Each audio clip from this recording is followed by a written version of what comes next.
이게 요즘에 이제 뭐 트럼프 대통령과 푸틴 대통령 지난번에 만나기도 했지만 지금 우크라이나 전쟁에서의 종전 협상에서 러시아가 좀처럼 트럼프 대통령 말을 안 듣고 있는 그런 상황인데 러시아의 군사훈련에 미국에서 참관단을 파견했다? 이게 좀 의외입니다. 이것을 어떻게 봐야 될 것인지 이 미국의 이런 행동을 바라보는 유럽이나 동맹국들의 움직임도 조금 생뚱맞다. 미국이 왜 그러냐 이런 지금 생각을 하고 있는 상황이거든요. 그 배경들 한번 좀 이현우 기자와 함께 알아보도록 하겠습니다. 자, 러시아가 벨라루스에서 대규모 군사훈련을 벌이는데 여기에 미국 정부가 고위 장교들을 대표단으로 보냈다. 이 자체가 상당히 좀 이례적인 어떤 그러한 일이라고 판단이 되는데 왜 미국은 거기에 대표단을 보냈고 또 러시아는 훈련을 하게 되면 뭐 자기네들 땅에서 하지 또 왜 벨라루스까지 가서 훈련을 하는가 어떻게 봐야 돼요? 네, 사실 이번 군사훈련부터 일단 설명을 드리면은 네.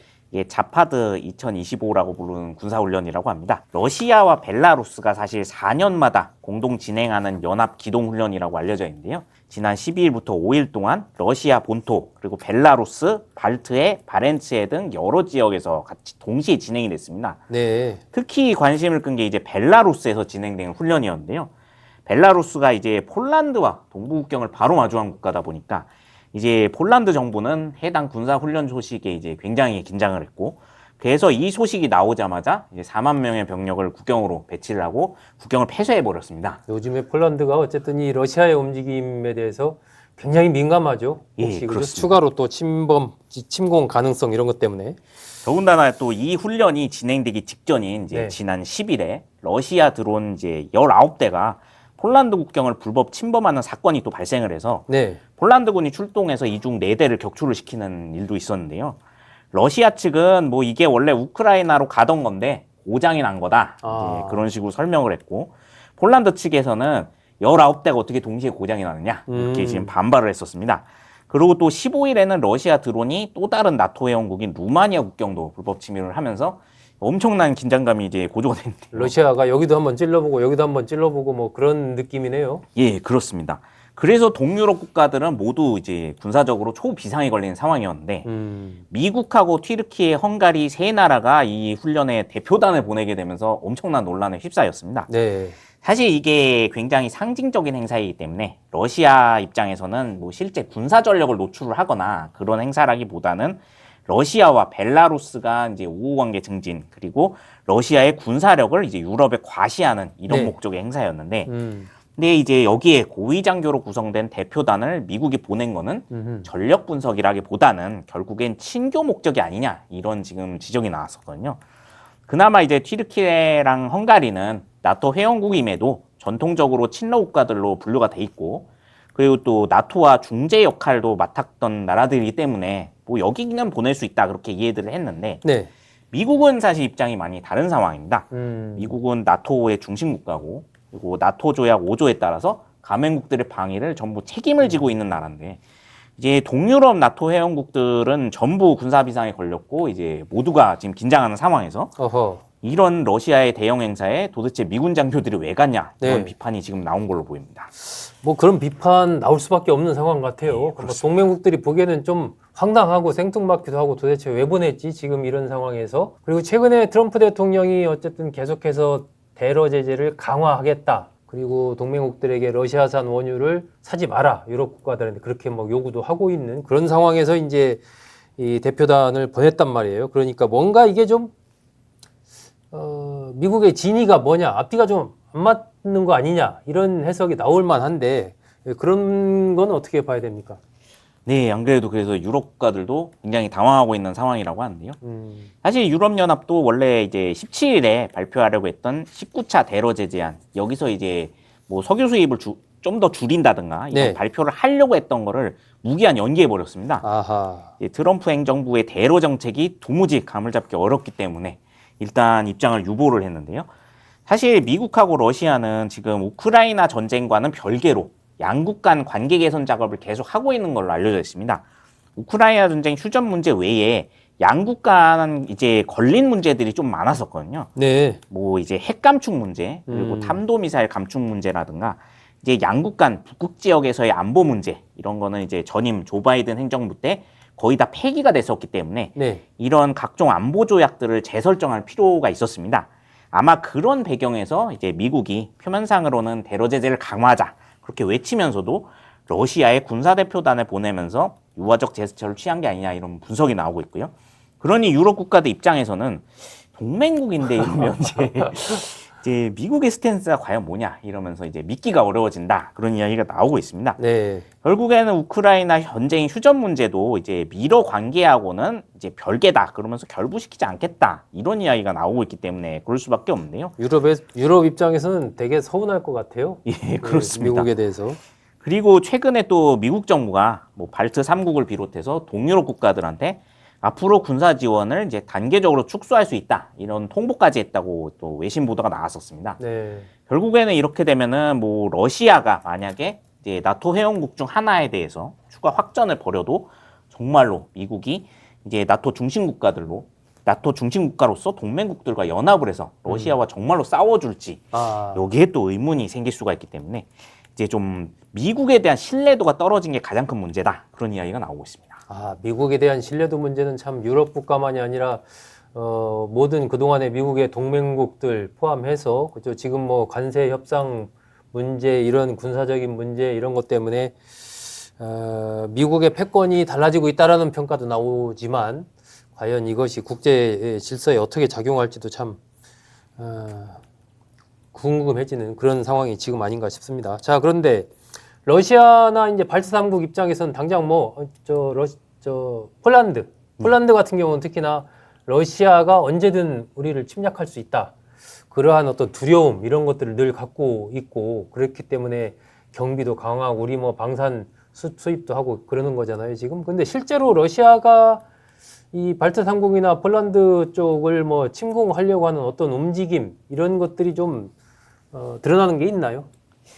네, 지금 뭐 폴란드 같은 경우에는 지도상에서는 러시아가 이제 동북 쪽에서는 이제 역의 영토인 칼리닝그라드라는 지역이 있습니다. 네. 이 지역은 러시아 본토랑 지금 맞닿아 있는 상황이고 나머지 또 동부 국경은 벨라루스랑 접하고 있기 때문에 이제 양면으로 포위를 당한 상황입니다.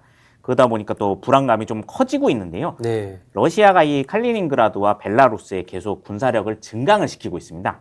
뭐 극초음속 미사일이나 전술 핵무기를 배치시키겠다 그런 이야기를 하면서 실제로 배치도 이루어지고 있고요. 네. 그래서 우크라이나 전쟁 이후에 정말로 뭐 침공이나 도발을 준비하는 게 아닌가 그런 우려들이 나오고 있는데요. 특히 이 칼리닝그라드와 벨라루스 사이에는 이제 수바우키 회랑이라는 지역이 있다고 합니다. 여기가 폴란드, 벨라루스, 러시아, 리투아니아 국경 사이에 놓인 땅인데 정확하게 주인이 없습니다. 굉장히 국경을 많이 맞대고 있음에도 주인 없는 땅이다? 예, 그렇습니다.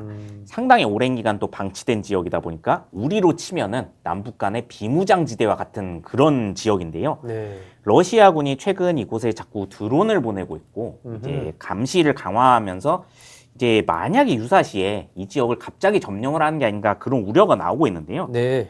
만약에 러시아가 이제 이곳을 갑작스럽게 점령을 해서 칼리닝그라드와 벨라루스가 연결이 되면은 발트 3국과 폴란드 간 육로가 차단이 될 수가 있습니다. 아하. 그렇게 되면은 이제 발트 3국은 완전히 포위가 돼서 러시아한테 이제 전면 침공 위협에 시달릴 수 있고 네. 폴란드는 폴란드대로 위험해지는 상황인데요.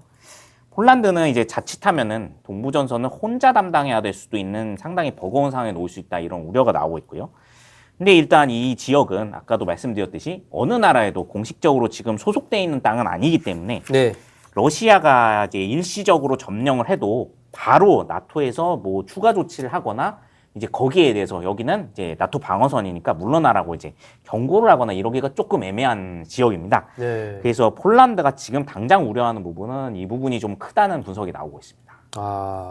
러시아 푸틴 대통령 입장에서는 거기를 전략적으로 굉장히 중요한 지역으로 보고 한 번씩 이제 계속 좀 점검을 해보고 있는 그런 상황이라고 볼 수 있겠군요. 예, 그렇습니다. 갑자기 이제 침범을 하게 되면 그럼 폴란드나 발트 3국 입장에서는 정말 굉장히 국가의 존망이 위태로울 수 있는 상황에 처할 수도 있는 거네요. 예, 그렇습니다. 앞으로는 어떻게 될 것 같아요? 실제로 뭐 러시아가 그런 군사 행동을 할 가능성이나 이런 것들을 뭐 어떻게 봐야 돼요? 네, 사실은 이게 뭐 지금 가장 큰 문제는 결국에는 미국이 그런 미국이. 유사 상황에서 정말로 러시아를 완전히 억제를 해주거나 아니면 뭐 정말로 이제 군사적 충돌이 발생을 했을 때 이제 군대를 지원을 해줄 것이냐 그게 가장 큰 문제인데요. 폴란드에도 지금 미군이 주둔은 하고 있잖아요. 예, 그렇습니다. 지금 미국 정부 입장에서는 지금 독일에 주둔하고 있는 군 일부를 더 폴란드에 지원을 해주겠다는 약속까지 한 상황인데 그럼에도 지금 불안감이 커지고 있는 상황입니다. 네. 사실 이제 유럽 국가들은 우크라이나 전쟁까지는 사실 우크라이나는 나토 가맹국이 아니었고 나토 방위선 내에 포함되는 국가가 아니었기 때문에 이제 그렇게까지 뭐 신경을 쓰진 않은 상황이었는데요. 근데 폴란드는 입장이 완전히 다릅니다. 폴란드는 이제 우크라이나와 달리 나토 가맹국이고 그리고 폴란드가 만약에 이제 러시아에서 이제 전선이 발생을 하거나 밀려나게 된다면은 그 다음에는 바로 독일이 있기 때문에 아하. 유럽 중앙부로 그대로 러시아 세력이 밀고 들어올 수 있다. 이런 위기감이 고조가 되고 있습니다. 근데 이제 폴란드는 사실 미군이 말씀드렸듯이 주둔하고 있고 나토 방위조약 5조에 따라서 폴란드가 침공당하면은 나토 국가들 전체는 자동으로 이제 군사 개입을 해야 되는 의무는 있습니다. 네. 근데 미국이 만약 러시아와 관계를 고려를 해서 이제 개입 시기를 늦춘다거나 소극적이게 되면은 예. 아니면은 이제 갑자기 뭐 휴전 협상을 하겠다 그러면서 이제 실기를 할 가능성이 발생을 하면은 폴란드는 이제 아무것도 못하고 자칫하면 이제 국가가 또다시 이제 멸망할 수 있는 상황에 놓일 수 있기 때문에 우려를 하는 건데요. 네. 실제로 이제 폴란드의 경우에는 2차 세계대전 당시에 이제 영국과 프랑스의 군사 개입이 늦어지면서 결국 독일과 소련한테 협공을 당해서 국가가 공중분해된 역사가 또 있다 보니까 이런 불안감이 더 커지는 것 같습니다. 근데 이제 유럽에서 이제 동맹국들과의 방위 문제, 이 문제가 만약에 제대로 해결되지 않으면은 이게 또 이제 우리나라를 비롯해서 아시아의 미국 동맹국들한테도 좀 영향이 가지 않을까 이런 우려도 나오고 있는데요. 미국이 만약 이제 앞으로 계속 자국의 국익만 고려를 해서 동맹국의 방위나 안위보다는 이제 좀 자국 국익을만을 우선 하게 된다면은 이제 동맹의 균열이 갈 수 있다 이런 우려가 나오고 있습니다. 네. 근데 이제 동북아시아 지역은 또 동유럽 지역과는 달리 이제 북한도 있고 또 뭐 중국, 러시아 여러 군사 도발을 일으킬 수 있는 플레이어들이 많은 지역이라서 상당히 위험하기 때문에 이제 미국이 만약에 지금 동유럽 문제처럼 좀 소극적으로 대응할 경우엔 앞으로 어떤 상황이 발생할지 모른다는 게 좀 큰 문제로 지금 다가오고 있는데요. 이게 결국 쌓이다 보면은 이제 각국 방해 문제에서도 뭐 각자 도생이 해야 되는 거 아니냐 이런 가능성이 나올 수가 있고 네. 그리고 또 우크라이나에서도 심지어 나온 얘기지만 자체 핵무장을 하겠다 이런 이야기들이 지금 유럽 각국에서 나오고 있습니다. 이제 그러면 미국 입장에서도 결국에 중장기적으로는 국익에 이제 문제가 생길 수 있는 상황이기 때문에 앞으로 미국의 동맹 관계 변화 그리고 이 나토 방해 문제에 우리나라도 좀 더 많은 이제 관심을 가져야 되지 않을까 그런 이야기들이 나오고 있습니다. 네.